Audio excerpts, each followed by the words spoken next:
खबर election commission से है। इलेक्शन कमीशन का बड़ा फैसला सामने आया। उद्धव गुट को इलेक्शन कमीशन से झटका लगा है। शिंदे गुट को मिला है शिवसेना का निशान।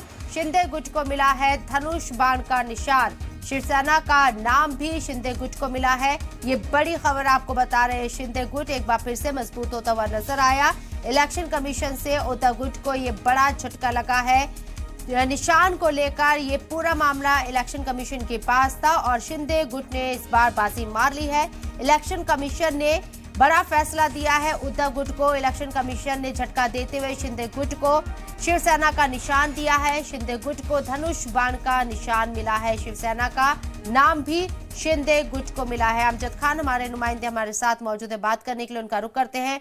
अमजद, इलेक्शन कमीशन ने जो फैसला दिया है, शिंदे गुट एक बार फिर से मजबूती के साथ नजर आ रहा है।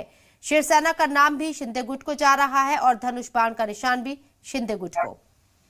आज बिल्कुल अगर बात करें शिंदे गुट की तो शिंदे गुट लगातार मजबूत होता हुआ नजर आ रहा है। महाराष्ट्र की सरकार की बात कर ले, जब से महाविकास आघाड़ी की सरकार गिरी, हमने ये देखा कि शिंदे गुट जो था आसाम के अंदर, गुवाहाटी के अंदर तमाम जो उसके विधायक थे, नंबर ऑफ गेम्स की बात होती है असेंबली के अंदर, और नंबर ऑफ गेम जो थे वो कहीं ना कहीं शिंदे गुट के पास थे। और शिंदे को भी ये पता नहीं था कि वो कहीं ना कहीं महाराष्ट्र के मुख्यमंत्री बन सकते हैं, लेकिन महाराष्ट्र के मुख्यमंत्री जो थे वो शिंदे गुट ने शिंदे को कहीं ना कहीं महाराष्ट्र की बागडोर मिलती है। और आज जो इलेक्शन कमीशन का जो फैसला आया है उससे शिंदे गुट है, और शिंदे गुट के जितने विधायक है, और शिंदे गुट ये जो शुरू से ये कह रहा था कि जो शिंदे है वही असली शिवसेना है, क्योंकि नंबर जो है वो उनके पास ज्यादा है। हमने ये देखा कि 40 से ज्यादा विधायक जो थे वो शिंदे गुट के पास थे। अगर मेंबर ऑफ पार्लियामेंट की बात कर ले तो मेंबर ऑफ पार्लियामेंट की भी जो तादाद है वो कहीं ना कहीं शिंदे गुट के पास नंबर्स ज्यादा नजर आ रहे थे, क्योंकि हमने इसके पहले देखा 10 से जो 12 एमपीज है वो भी कहीं ना कहीं शिंदे गुट के साथ जुड़े हुए नजर आ रहे थे। ये जो लड़ाई थी लगातार जो है वो चालू थी। शिवसेना की असली शिवसेना किसकी, उद्धव ठाकरे की या शिंदे गुट की? ये लड़ाई तकरीबन 1.5 साल से चली आ रही थी, लेकिन इसके ऊपर कहीं ना कहीं इलेक्शन कमीशन ने विराम जरूर लगाया है। और यहाँ पर शिंदे गुट को जीत नजर आ रही है, क्योंकि शिंदे गुट के जितने कार्यकर्ता है, जितने लोग हैं वो काफी उत्साहित लग रहे हैं। अगर मैं ये बता दूं आपको कि अब ये जो लड़ाई है वो आने वाले वक्त में और तेज हो सकती है, क्योंकि इसके बाद अगर असली शिवसेना जो है वो शिंदे गुट के पास जाती है तो कहीं ना कहीं जो शिवसेना की तमाम जो ऑफिसें हैं उसके ऊपर किसका वर्चस्व होगा पूरे महाराष्ट्र के अंदर, इसकी भी लड़ाई आने वाले वक्त में महाराष्ट्र में देखने को मिलेगी। अभी तक का अगर उद्धव ठाकरे की खेमे की बात कर ले तो लगातार जो है वो बयानबाजी हो रही थी, क्योंकि उनको कहीं ना कहीं बंडखोर बताया जा रहा था, उनको कहीं ना कहीं ये कहा जा रहा था कि वो गद्दार है। लेकिन उन्होंने शिंदे ने ये साबित कर दिया कि असली शिवसेना है जो वो उन्हीं की है।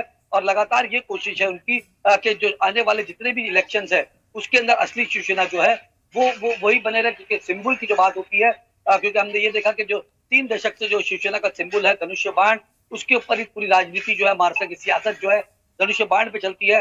अगर धनुष्य बाण शिवसेना को चला जाता है और अगर ये फैसला जो आया है इलेक्शन कमीशन के फैसले के बाद अगर ये वाकई में जो है शिंदे गुट के पास चला जाएगा तो वाकई में अगर बाला साहब ठाकरे के जो उत्तराधिकारी बताए जाते हैं, जैसे उद्धव ठाकरे है, आदित्य ठाकरे है, उनकी जो परंपरा है वो कहीं ना कहीं खत्म होती हुई नजर आएगी।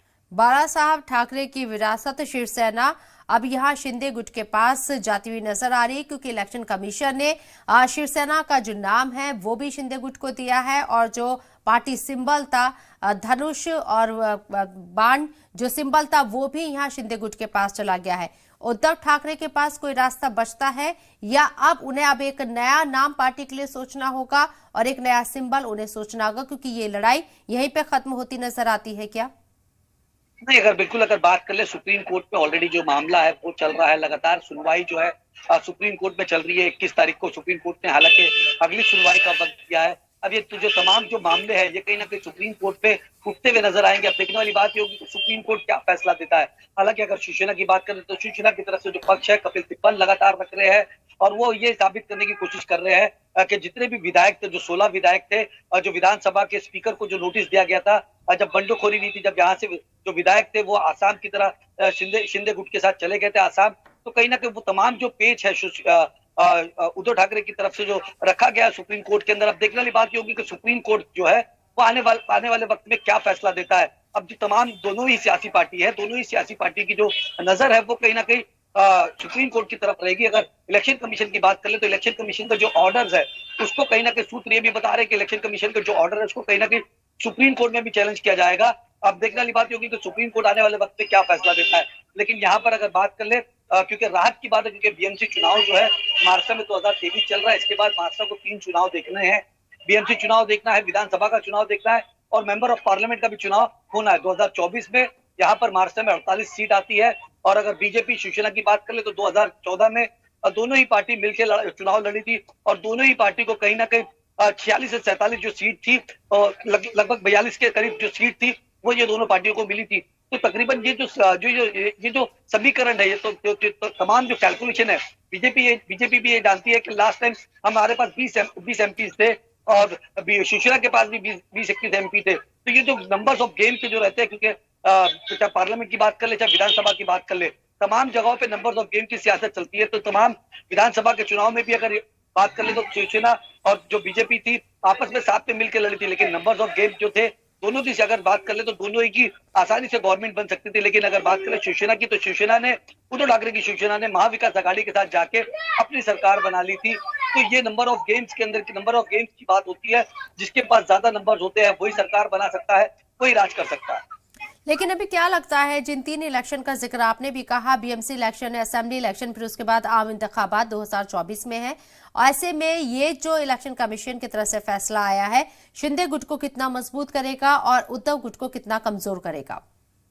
अगर शिंदे गुट की बात करें तो शिंदे गुट तो लगातार शिंदे गुट धीरे धीरे मजबूत होता हुआ नजर आ रहा था, क्योंकि हमने ये देखा जितने भी पूर्व विधायक जो भी पूर्व नगर सेवक थे वो शिंदे गुट के पास जा रहे थे। हम नासिक की बात कर ले, हम अहमदाबाद की, औरंगाबाद की बात कर ले, उस्मानाबाद की बात कर ले, लातूर की बात कर ले, ये तमाम जो महाराष्ट्र के जो इलाके हैं, तमाम जो पूर्व विधायक थे वो कहीं ना कहीं शिंदे गुट के साथ जुड़ते हुए नजर आ रहे थे। मौजूदा भी जो अपना कॉर्पोरेटर थे वो भी कहीं ना कहीं शिंदे गुट के साथ जुड़ते हुए नजर आ रहे थे। अब शिंदे गुट के पास फैसला होने के बाद तो ये हो सकता है कि आने वाले वक्त के अंदर जो तमाम जो कॉर्पोरेटर्स है उनको ये पता है कि आने वाला वक्त जो है, अगर असली शिवसेना जो है, असली धनुष बाण जिसके पास रहेगा, हमें उसी नाम से चुनाव लड़ना है। क्योंकि बाला साहब ठाकरे की जो वर्चस्व है वो लगातार हमने ये देखा 3 दशक से जो महाराष्ट्र के अंदर उनका जो वर्चस्व है आज तक चला आ रहा है। चाहे कोकण की रीजन की बात कर ले, चाहे औरंगाबाद की रीजन की बात कर ले, चाहे मुंबई की बात कर ले, ये तमाम जो रीजन्स है यहाँ पर शिवसेना की अच्छी खासी पकड़ है और यहाँ पर इनका संगठन जो है काफी ज्यादा मजबूत है। क्योंकि यहाँ पर बताया जाता है कि यहाँ पर जो शाखा प्रमुख होता है वो डायरेक्टली जो है अपने जो अध्यक्ष होता है उसके साथ कॉन्टेक्ट में रहता है और शिंदे भी ये भली बुद्धि जानते हैं। रोकना चाहूंगी अमजद आपको।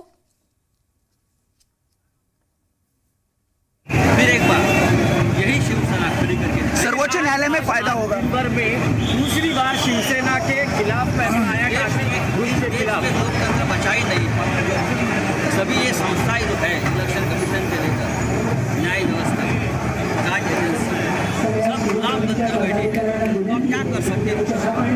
ये लोकतंत्र की हत्या है। आपको लगता है सर्वोच्च न्यायालय में फायदा होगा इसका?